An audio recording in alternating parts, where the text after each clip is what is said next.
Assalomu alaykum aziz o'quvchilar. Bugun sizlar bilan ko'radigan laboratoriya ishimiz prujinaning mikroligini aniqlash.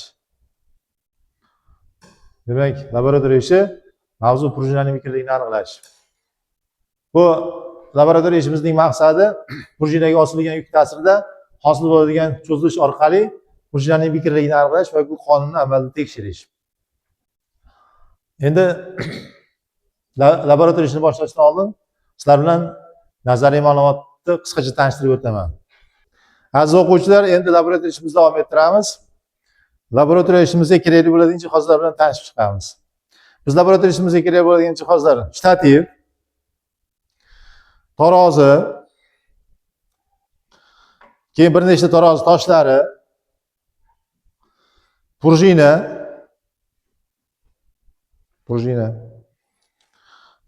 keyin lineyka, chizg'ich, qalam, keyin maxsus mana belgi qo'yiladigan fanera. Endi laboratoriya ishimizni boshlaymiz. Buni birinchi biz prujinani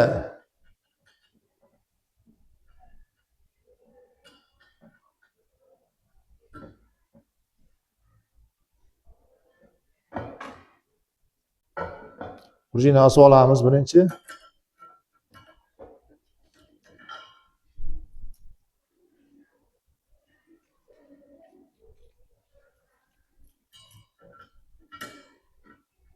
Keyin mana bu belgi qo'yadigan faneramizni ham yoniga mahkamlab qo'yamiz.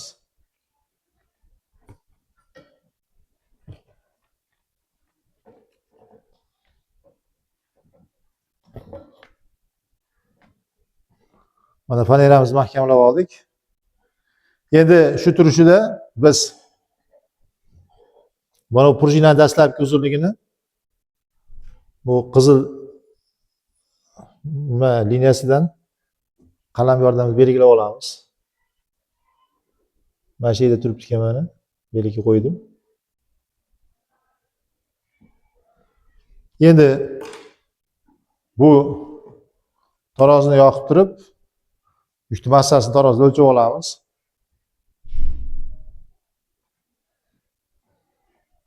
Mana taroziga qo'yganimizda bu 100 gram chiqdi.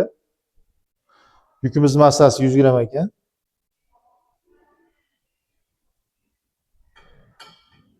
Mana ikkinchi holatdagi belgini ham qo'yib olamiz. Yukimizni ilganimizdan keyin yana belgilab olyapmiz. Mana shu yerda turibdi mana. Endi ikkinchi yukimizni tarozidan tortib olamiz. Bu ham 100 gram ekan, 100 gram chiqdi. Buni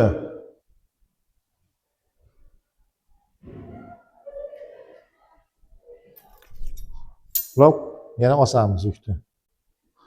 Olsak prujinamiz yana cho'ziladi. Yana cho'zilgan holatni bu yerdan belgilab olamiz.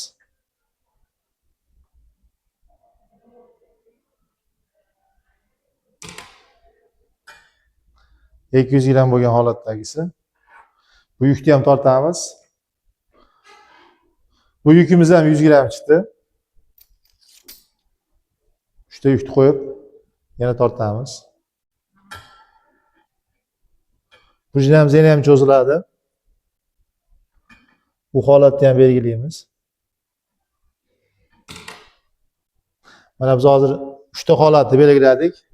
300 gram yuk osganimizda 3 ta holat belgilandi. 3 ta holatga qarab bu prujina bekilligini topsak bo'ladi bemalol.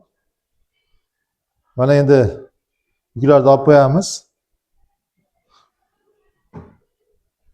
Biz mana bu yerga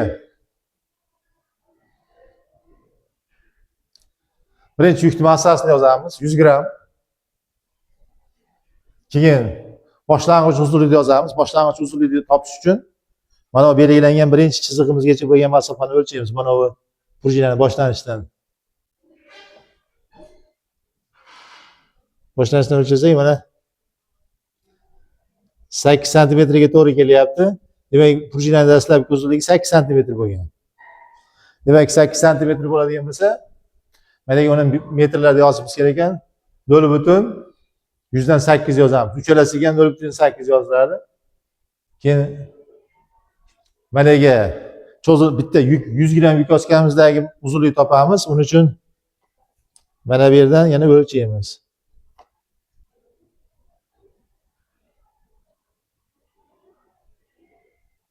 Xo'p, 12,2 ko'rsatyapti. 12,2. Demak, 12 santimetr ekan. 12 santimetr. Mana bu yerga 12 santimetr yoziladi. 12 santimetrdan keyin boshlang'ich uzunlik esa bu yerga cho'zilishi kelib chiqadi. O'shani yozamiz. 200 gram yuk osganimizdagini yana o'lchaymiz.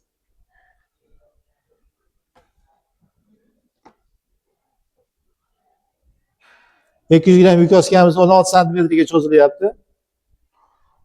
Mana bu yerga yakuniysiga 16 yozamiz, bu yerga 8 yozilaveradi. 16 dan 8 ni ayirib olsak 8 santimetr qolar ekan mana bu yerda. 200 gram yuk osganimiz 8 santimetrga cho'zilyapti ekan. Endi 300 gram yuk osganimizdagi holatni o'lchaymiz. Unda demak 20 santimetrga cho'zilyapti mana. 20 santimetrga cho'zilayotgan holatni yozamiz. Mana bu yerga demak mana yakunisi 20 santimetr yozamiz, biz 8 santimetr turaveradi. 300 gram yuk osganimizda 20 dan 8 ayirib oladigan bo'lsa 12 santimetrga cho'zilayotgani kelib chiqadi.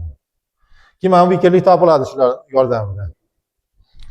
Hozir biz dastga tomonga o'tib olib, xuddi shu grafik chizib turib topamiz. Mana biz laboratoriya ishidan olingan natijalarni jadvalga yozib oldik mana. Massamiz dastlab 100 gram edi. Kilogramda yozsak 0,1 bo'ladi. Keyin 200 gram 0,2, 300 gramimiz 0,3 kilogram bo'ladi. Mana hammasida dastlabki uzunlik, prujina dastlabki uzunligi bir xil. 8 santimetrdan keluvdi. 8 santimetr yozib qo'ydik. 100 gram osganimizda keyingi uzunligimiz 12 santimetr bo'lib qoladi. Mana bu yerga 0,12 bo'lib yoziladi, metrga aylantirsak. Keyin undan keyin o'lchaganimizda 16 santimetr chiqdi. Mana bu yergacha o'lchaganmiz. 16 santimetr chiqdi. O'sha 16 santimetr yozsak 0,16 bo'lib qoladi. Keyin 3-marta 300 gram yuk qo'yib o'lchaganimizda 20 santimetr chiqdi, 0,12 bo'ladi. Endi bu yerda biz mana delta L topish uchun mana bu L dan L0 dan ayiramiz. Birinchi holat uchun bu 0,12 minus 0,108 bo'ladi. Bundan 0,100 dan 4 chiqadi. 400 dan 4 chiqadi. Men yozib olamiz 400 dan 4 deb. Bularda ham o'shaqa holat takrorlanadi baribir. Masalan, delta L2 topsak, L minus L0 deydigan bo'lsak, bu yerda L mana 416 dan 400 dan 8 dan ayiramiz. Ayirsak 0,08 qoladi. Buni ham mana shu yerga yozamiz. Ular metrda chiqyapti. Mana endi 408 yozamiz. Keyin mana uchinchisida 300 gram yuk osganimizdagi delta L topsak, ular chiqadi L minus L0. Bu yerda 0,100 0,2 20 santimetr mana 402 dan 408 ayiramiz. 400 dan 8 ayirib olsak, bu yerda 412 qoladi. 412 qoladi metr. Xo'p. Mana biz delta L'ni topdik. Qiymatlarni 412 yozib olamiz. Endi har bittasi uchun K ni qiymatlarini topib chiqamiz. K ni qiymatini birinchi holat uchun topadigan bo'lsak, K teng bo'ladi K1'imiz. Unda biz mana bu massamizni G ga ko'paytiramiz, ya'ni mg taqsim delta L dan foydalanamiz. Delta L birinchisidan foydalanamiz mana. Endi massamiz bizda edi 100 gram ekan. 0.1 9.8 o'zi chiqadi. 0.1 9.8 ko'paytiryapmiz. Mana. 0.1. Keyin delta L ga bo'lsak 0.100 dan 4 ekan bu. 0.100 dan 4 ekan. Demak 0.198 da 498 chiqadi. Shuni 4 ga bo'lishimizga to'g'ri keladi. Demak 400 dan 4 ga bo'lamiz.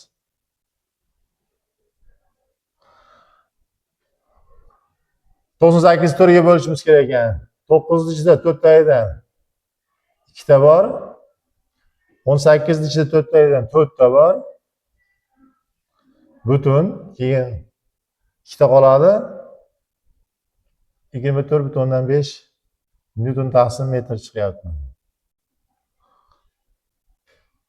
K birimiz chiqdi. K2 topamiz.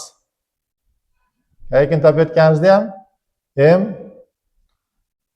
G delta L2 dan foydalanamiz.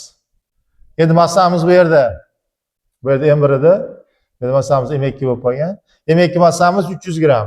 200 gram ekan. 200 gram bo'lsa 0.2 9.8 ga ko'paytiramiz ekan. Bo'lamiz ekan 400 dan 8 ga. 400 dan 2 dan 9.8 ga ko'paytirsak 1.196 chiqar ekan. 1.196 400 dan 8 ga bo'lsak 24.5 chiqar ekan. Newton taqsim metr. K3 topamiz. K3 topsak K3 ham shunaqa bo'ladi. Demak, M3 ni G ga ko'paytiramiz, keyin delta L3 ga bo'lib tashlaymiz. M3imiz mana bizda 300 gram edi, 0.3 bo'ladi u. Shuni 9.8 ga ko'paytiramiz. Keyin 412 ga bo'lamiz. 0.3 9.8 ga ko'paytirsak 2.194 chiqar ekan. Buni 412 ga bo'lsak 24.5 Newton taqsim metr chiqadi tag'in. Endi bu yerda K o'rtachani topadigan bo'lsak, K o'rtacha korpusdan aslida 24.5 bo'lganligi uchun K o'rtacha ham baribir nima chiqadi? 2.24 tashlaymiz. 24.5 Newton taqsim metr chiqishi aniq. Xo'p. Shu bilan biz laboratoriya ishlarini hisoblashlarni tugatdik. Aziz o'quvchilar, shu bilan bugungi laboratoriya ishimizni yakunlaymiz. Keyingi laboratoriya uchrashuvgacha xayr deb qolamiz. Salomat bo'linglar.